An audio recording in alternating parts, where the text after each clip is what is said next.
Men, why do you often say you're fine even when you're not? When guys have an issue and tell someone else they only ever want a solution that maybe they haven't tried. I used to think this is what I was doing, but honestly, I just don't feel like talking to you about it. Maybe it's your fault, maybe it's not. And if we're close, it's okay to ask me whether it's one or the other, but don't be surprised if I also don't feel up to talking about why I don't want to talk about it. But guys, do talk about it. Find someone you're comfortable with. Venting and complaining while someone who makes you feel heard nods, validates your feelings, then offers the type or amount of feedback you actually want is amazing.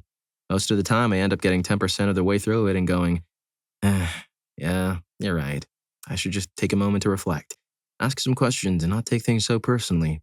I was just having a hard time getting over it. The I'm fine, really defense mechanism is strong in this one.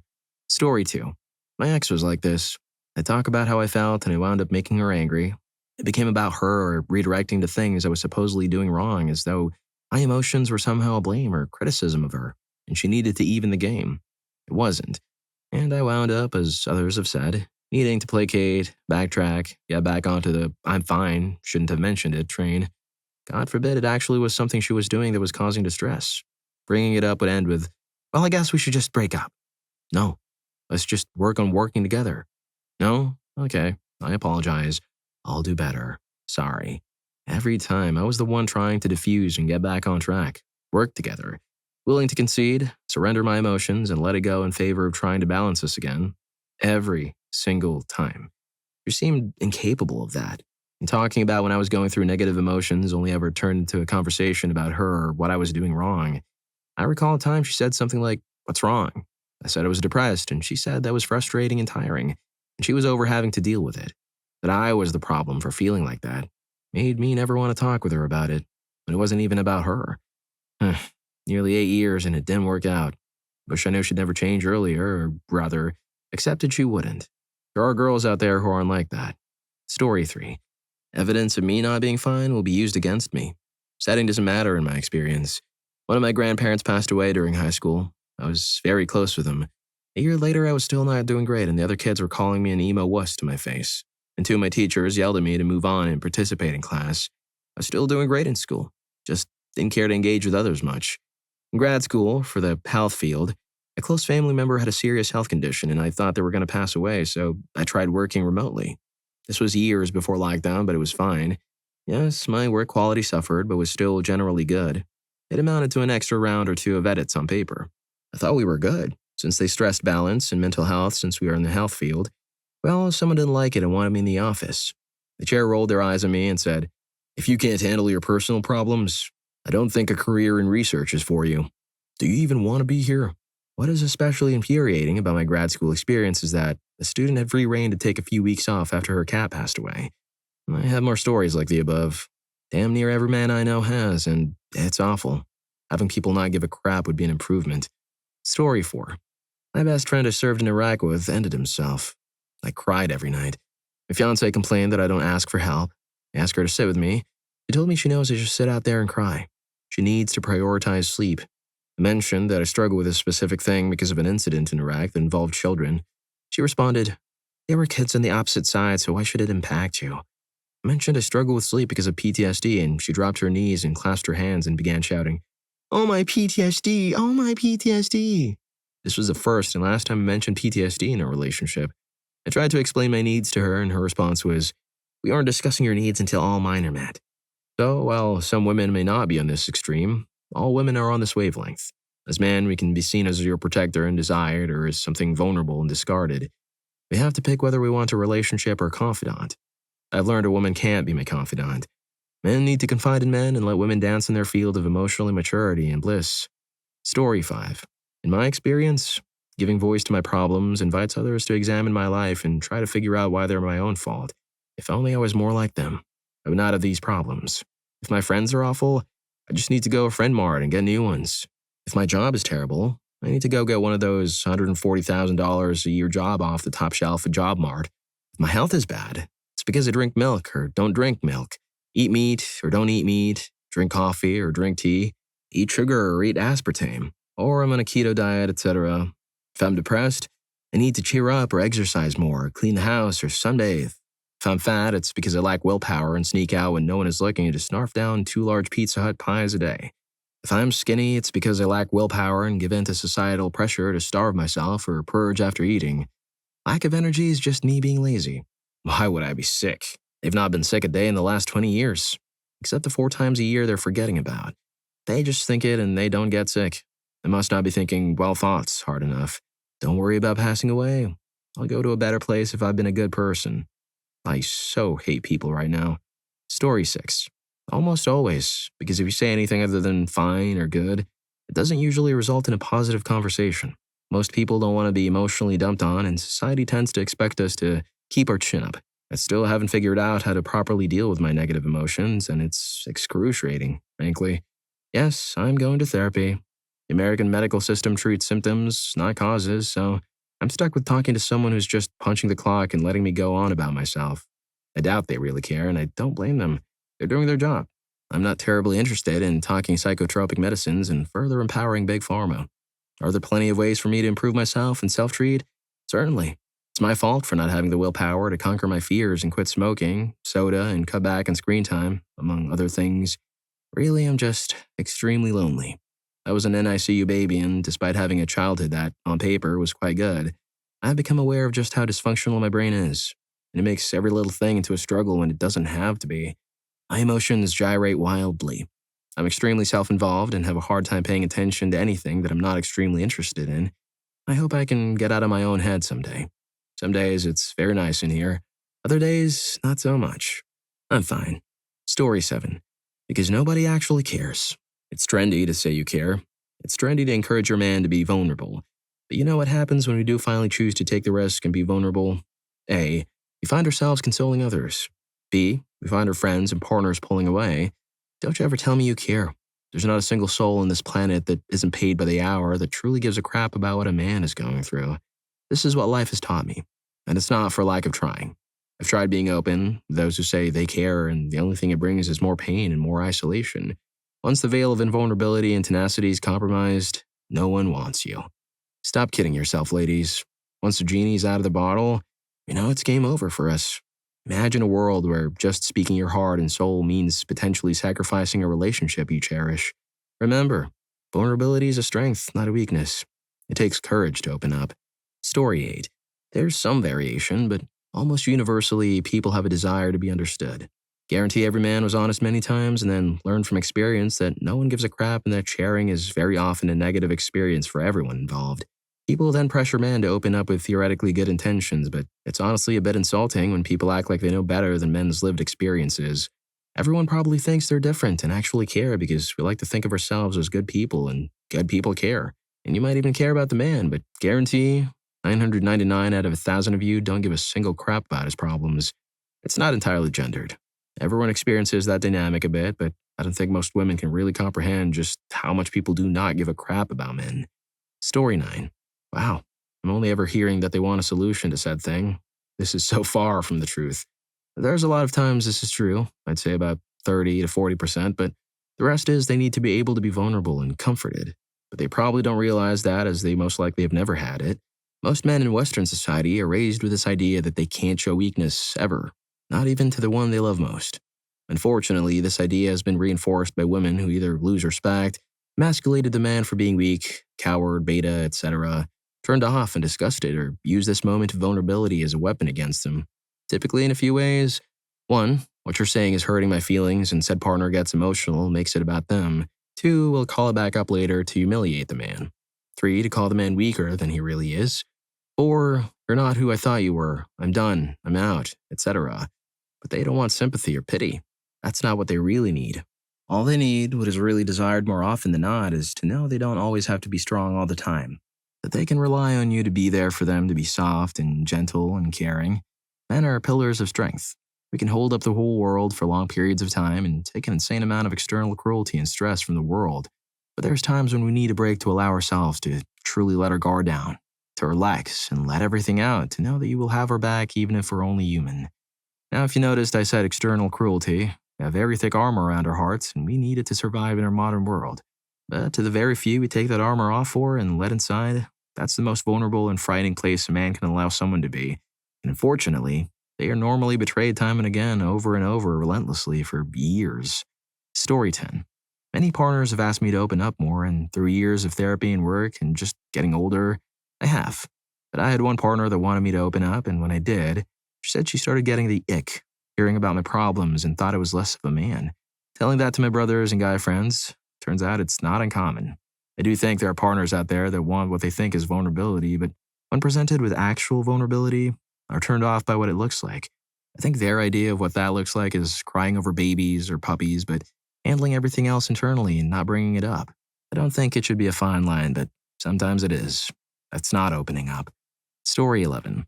Because you experience a loss of social capital when expressing any emotions besides being angry, tired, or getting hammered.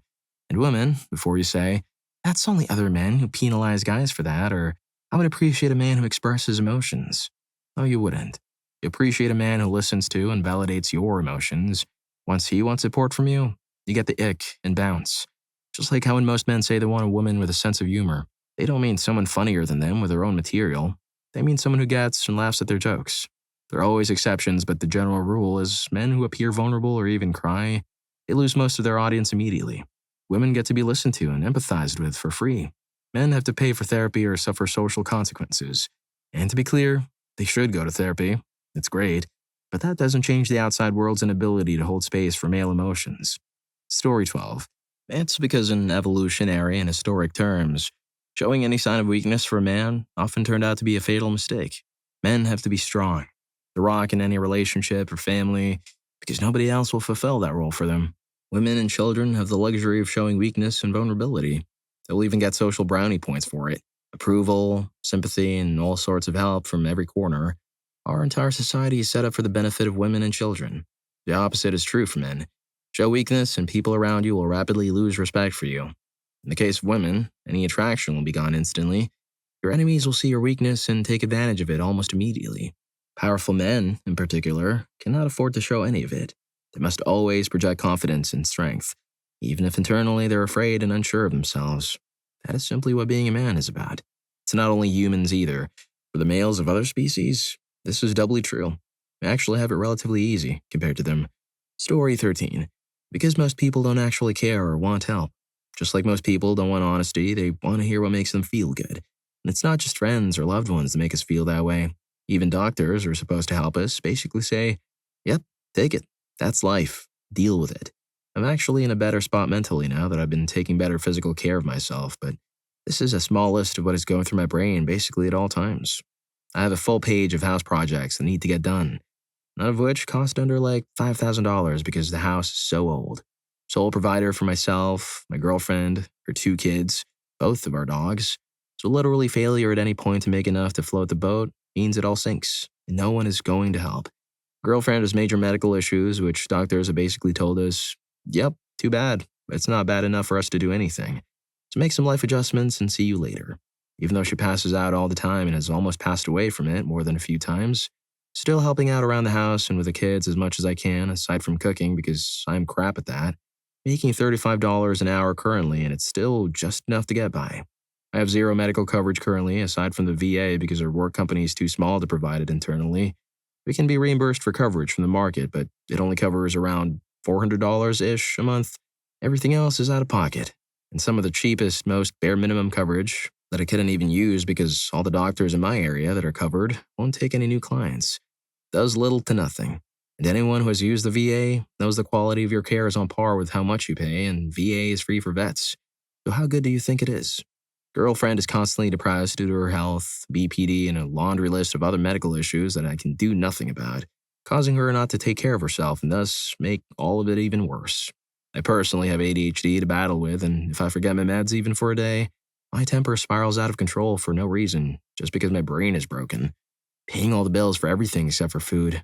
Thankfully, she gets benefits for that, technically being a single mom. And this is the basic day-to-day stuff, not even counting a bad day. Like today, when my girlfriend's car broke down on the way to dropping the kids off. But now I likely have at least a $1,000 bill to fix everything wrong with that. And this is a small list.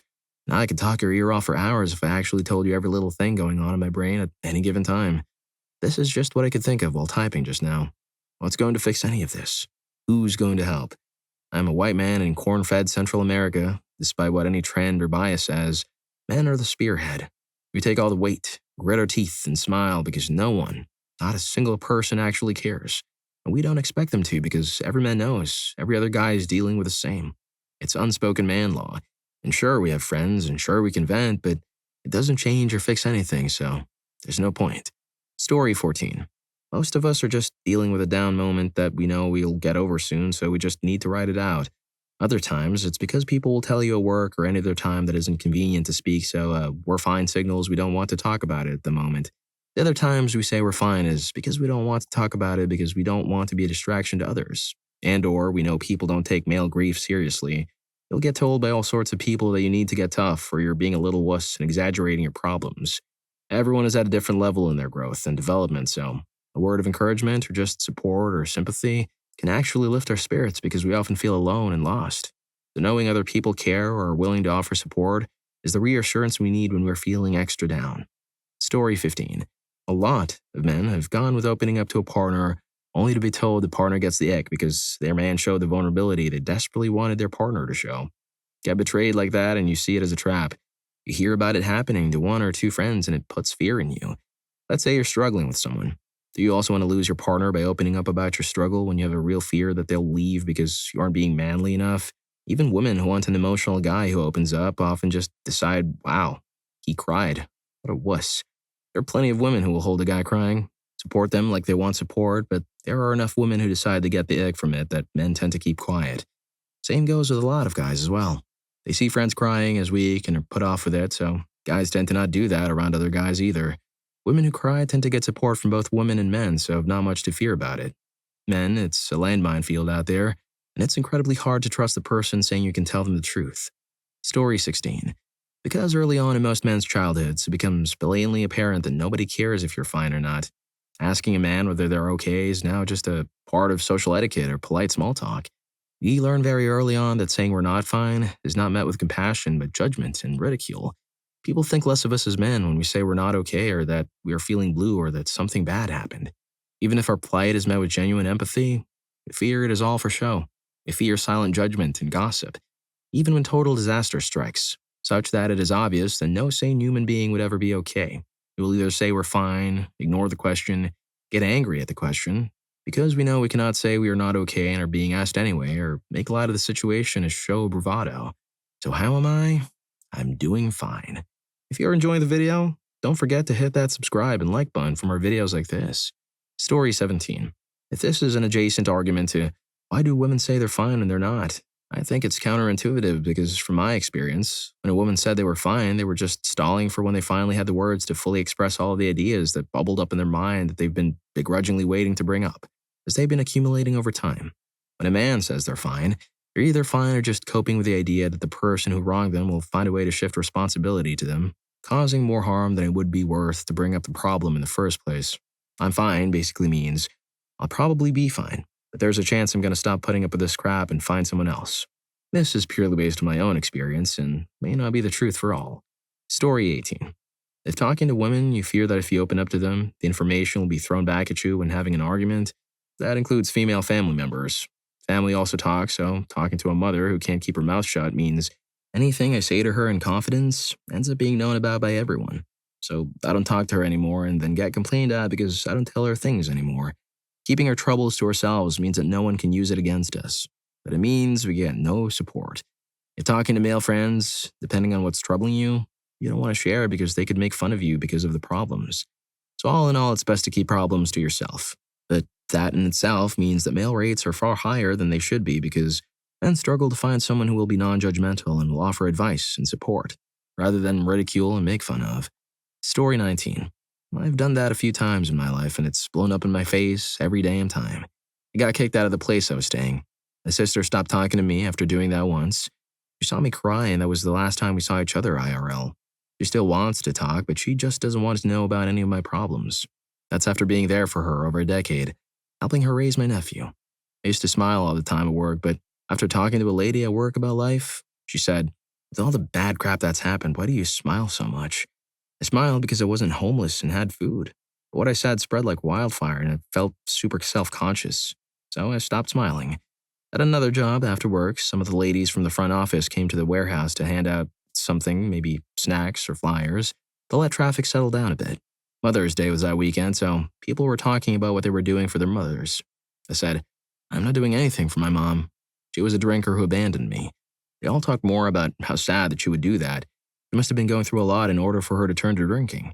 They had more sympathy for the mom who abandoned me than the kid who was homeless. The chance that people will use what you say against you is far greater than them showing you any compassion for what you went through. Never open up. It's not worth it. I'm fine. Story 20.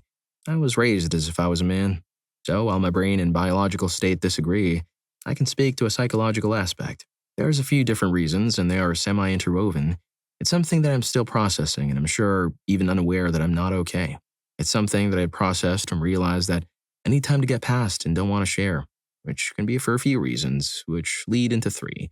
Society taught me that it's not okay for me to share what's bothering me without censoring myself. And sometimes, that means not sharing at all. It can be because what I share upsets others for whatever reason. It's my responsibility to not upset others. It can be because I know there's a very real chance to get ridiculed for what's bothering me. It can be because I might get the response that other people have whatever worse, etc. And honestly, it can be a combination of all of them. So ultimately, I was conditioned to not share when I can avoid it. I am working on overcoming it now that I understand it, but that's still why. Now, additionally, I see some of those same pressures placed on everyone, regardless of gender presentation, identity, or assumptions. But I think to some degree, society as a whole doesn't really like people being open. Some of that is assumedly cultural, but it makes it hard to navigate and closes a lot of people off. I don't think that the struggle is exclusive to men.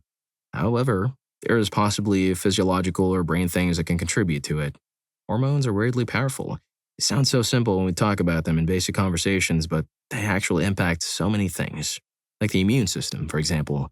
Story 21. Nothing dries up a woman faster than a self-pitying man. And they use it against you later, even the good ones. It's almost never a good plan, especially in a relationship. If I want to vent, I'll choose a close, trusted male friend that actually understands me, and I'll keep it limited. I'm not going to spend the whole evening wallowing, or maybe a therapist that's trained to do so. I don't think a relationship is a place for that.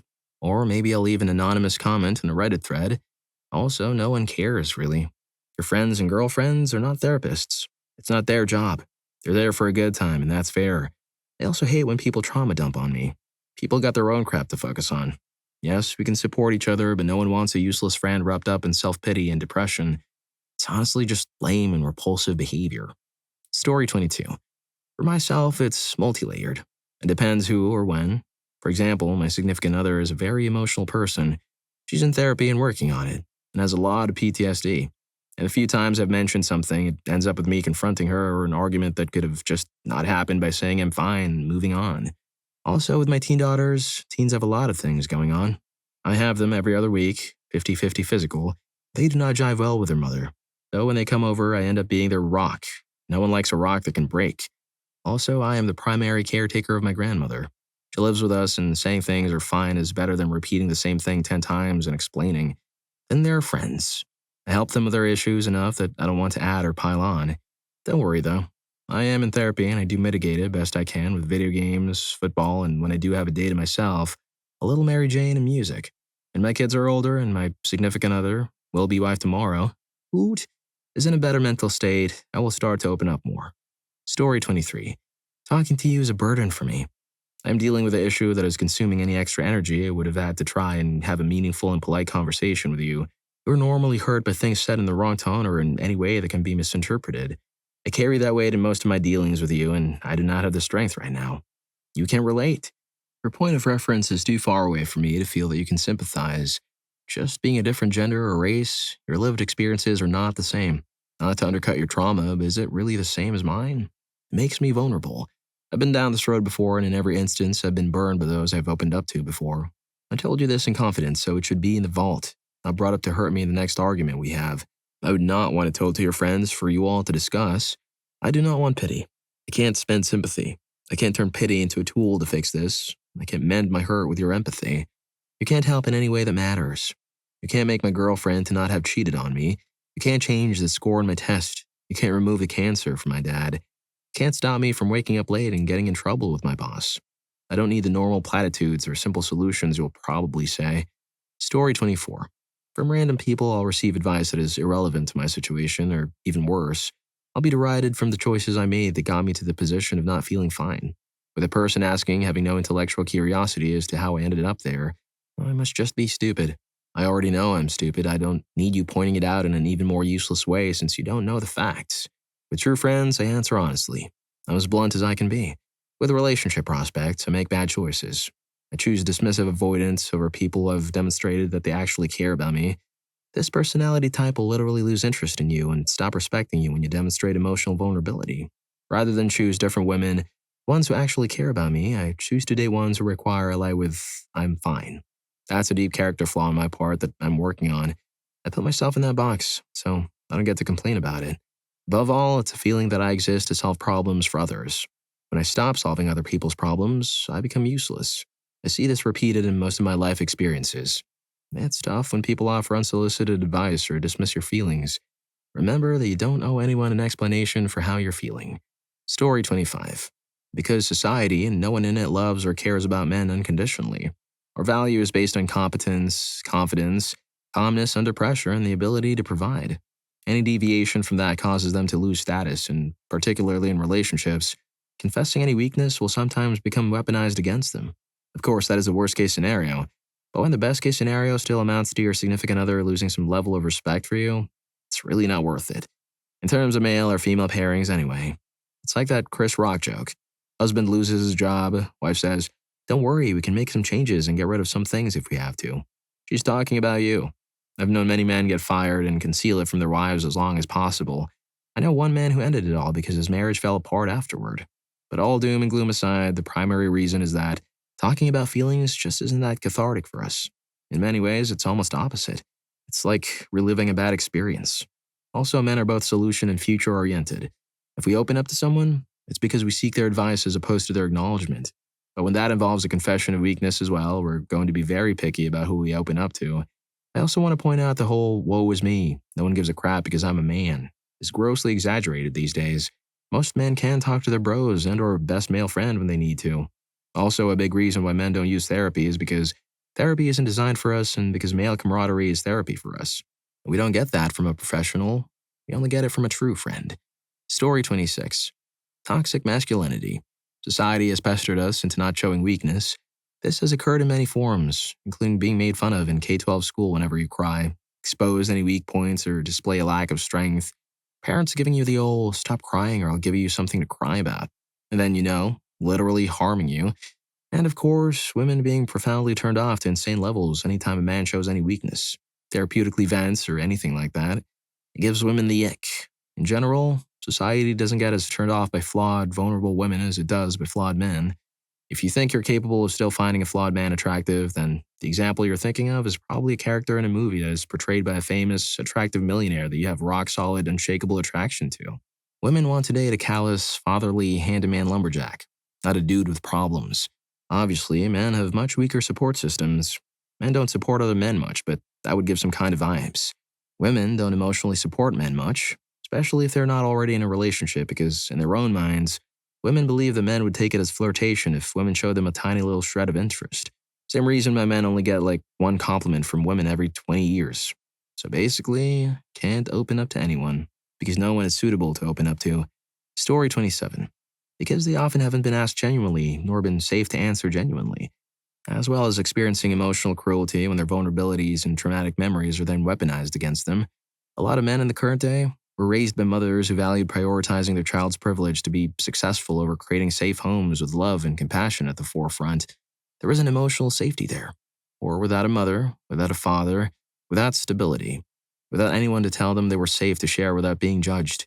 How many of us in today's world have watched our own elders or seen as bystanders to others' dysfunctional families sacrifice their own and ultimately anyone else within their family's mental well-being to ensure whatever financial security and stability was maintained by not leaving their relationships? Often multi-generational, often happening simultaneously. They have been conditioned to be disingenuous about communicating or never taught how to express their feelings and inner thoughts, and punished in some way or another when they actually are able to be vulnerable and genuine. Many, many, many men, but also just all of us. Our current societies often don't benefit from being genuine or vulnerable. Story 28. Because who's gonna listen if we aren't? Lol. I actively voiced my idea of ending it all for about 7 years of my life, all for it to be completely ignored. I was even made fun of for it. Nobody cares. When the first time someone genuinely asked me if I was okay, when I got my first weapon, they weren't asking because they cared about me. They were asking because they saw me as a threat at that moment in time. Now, in their eyes, I no longer am capable of hurting just myself, but others too. To be absolutely clear, I had or have no intention of hurting anyone else, nor do I have any of hurting myself at this point. I bought the weapon for self-defense and sport. I'm working towards my degree and have reached unspeakable milestones for someone in my position, whereas most people with my mental health issues end up gone, broke, and or almost entirely dependent on others. I'm thriving in independence. Just bought my own place and haven't even graduated college yet. Working towards my career. Working every day. No FMLA, no using disability. Not much they do for us anyhow. Haven't been hospitalized once. Clean record. So basically I say I'm okay because I know nobody actually cares, and over the years, I've grown all right with that. Life, to me now, at least, is all about putting on a face. Pretending. I pretend I'm okay all the time now. I pretend I care about others. I pretend you matter, but I never matter to you. That's just the world we live in. All we can do is live, one day at a time. Story 29. There's usually no point to it. It's mostly just awkward to both say and hear, and that's in the best case scenario. Most likely, we'll be met with the advice that we should just say or do or think differently. Am I right? But if that was the case, we would have done it. Or if we were able to, we would have done it. Often, though, we are locked in a perspective. And while changing perspective is a strong approach to problem solving and other more external cases, I do believe I identify the part of me that has difficulty with using it as a tool internally. It's very man-defining. To avoid generalizing that women are like that, I mean. You'd often in modern narratives and culture find men able to change their perspective being posed as modern and strong, and the men that aren't are antagonists, even considered toxic. Most men don't want to be considered toxic or anti-anything, so when we're locked into any perspective, even one that makes us feel like crap, we're much more likely to not say anything and rather swallow the pain inside. When you're talking about personal problems rooted in gender roles, this is a typical cross to bear for men. It's quite heavy, but that's crosses, am I right?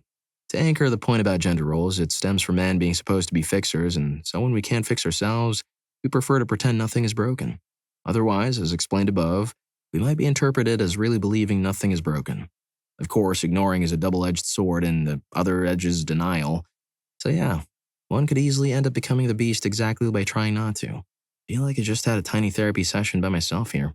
But that's crosses, am I right, guys? Story 30. Because it's hard to express just how difficult things are when surrounded by a sea of chants about how your gender combined with your race or your financial status all supposedly contribute to making your problems somehow less personally meaningful. Why bother bringing up your issues when you know someone else is just going to shout about how your problems can wait because X other group is having issues that they feel are more important? When you try to voice an issue and the response is, that's the result of the patriarchy, and most men have neither contributed to nor benefited meaningfully from it outside of a vague social understanding that it exists, and those in power utilize it to stay in control. Personally, I've been told several times by friends that it's not their job to help with my emotional struggles. And fair play, that's true. But you can only hear that so many times before you assume that any kind of discussion about personal issues is just distracting the people around you from what they're trying to focus on, to distract from their own. It's easier to not rock the boat and keep your social circle around you than reveal yourself as a person in need of support and potentially be rejected for it. Story 31. As a 39-year-old man, there are multiple reasons. For me, a lot of it goes back to the whole thing of men are strong and don't cry. Crying is for women and children. Be a man. Toughen up. Being the unwitting mantra of a boy's life for decades is an effect in one's mentality. I get picked on for being sensitive, pestered relentlessly, and became afraid to allow myself to be open about my feelings because I didn't want to be seen as weak. Growing up like that makes it difficult to process new or big emotions. If we already struggle with talking about basic ones, how the hell are we expected to know how to handle a complex emotional situation? That being said, since I started being open and honest with myself emotionally, I've also managed to get a better understanding of myself and can talk about things much easier, which has made my relationships way stronger. Story 32. If I've ever brought up what was bothering me to a partner, it has caused more issues and led to them being upset with me, making the issues worse or creating new ones. If I ever bring up issues to my family, I get told how stupid it is and how I just need to do this or get over it when their advice couldn't be helpful in any way. Every time I brought up my issues or what's bothering me to my friends, they just act like they didn't hear me and change the subject or just say, yeah, man. Like I rarely ever share my feelings anymore because it just causes even more issues and nobody really gives a crap about it. Other than me, so why even waste time trying? I'm sure other men have had different experiences, but that's mine. And that's why I just don't even care to talk about it now. Story 33. It is a mixture of societal issues, infant trauma, past experiences, and lack of utility. They link between them. To begin with societal issues, in most societies in the world, men are valued in utility and little less. Even that utility is ranked. Even if you're pretty or your presence is calming and happy, if you don't provide, you're shunned. This has massive effects in a man's life. Friends will dump you, your love life will deteriorate at excessive speed, and you lose access to many things that you used to patch your feelings with, and receive no benefit by sharing any sort of feeling outside of motivation. One of the worst aspects is the way women around you just have no capacity to properly deal with a wounded man. They believe they do, but they always provide what he doesn't need and what they wouldn't give their own female friends. It is sometimes funny too. If a girlfriend came with the same issue, they'd know how to react, but when it's you, they're shockingly emotionally resourceless. Then child trauma. Due to the above, it is nailed very deeply into you what'll happen if you deviate, and every time you do, everyone around you shows you that whoever traumatized you is right. Even going further, not just resourceless, but overtly damaging. As others have said in this thread, many women will directly punish you, gaslight you, or entirely misunderstand what you explain, only to, in the near or even sometimes comically far future, bring it up at another low to completely emotionally cripple you. It isn't like there's any light at the end of the tunnel either. You might feel a little bit lighter emotionally, but you'll be tortured by the shattered image, and there's literally no benefit for an emotionally open individual who doesn't produce. Hence, you bottle it up and go on with your life, as the investment isn't worth it. So, as any human being does, you bottle it up. Funnily enough, we're mostly the same. I cannot tell you the amount of times male friends of mine have shown incredible lack of tact, and they've shown me or other friends in the group that they're capable. Well, if you like these stories, here's more. YouTube thinks you're going to love this. Catch you in that video.